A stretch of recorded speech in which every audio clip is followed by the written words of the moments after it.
We say we are going to St. Petersburg, we're going to see President Putin. And in the key elements that I pointed out, I did say that as all of us here, we respect the UN Charter. For us, that is a very important and key charter that unites various countries of the world. And in our discussions with President Putin, we will be talking about the importance of the UN Charter. And we know the first group that is calling for a peaceful settlement, that has articulated the issue of respect for the sovereignty of countries.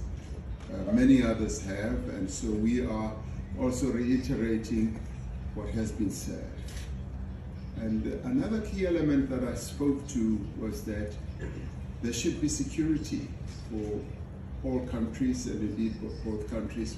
They should have a sense of security that their own sovereignty and standing is also secured. And that's another key issue that also needs to be discussed.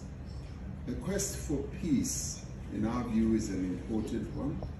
And the launching of the missiles today, in our view, does not deter us and has not stopped us from continuing to call for de-escalation. It is precisely this type of event that we saw today, or witness, or even experience, that makes us call for de-escalation.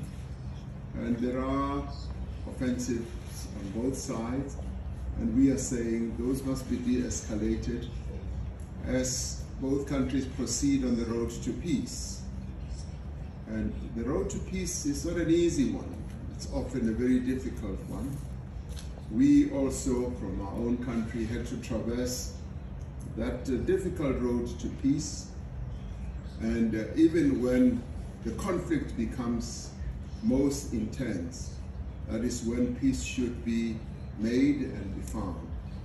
I specifically remember the efforts of the founding father of our democracy, President Mandela, who, even when he was in prison and apartheid was at its highest and its worst, he said this was the time for us to enter into negotiations to bring the nightmare of apartheid to an end.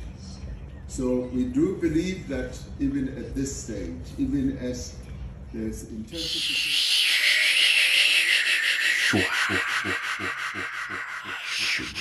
as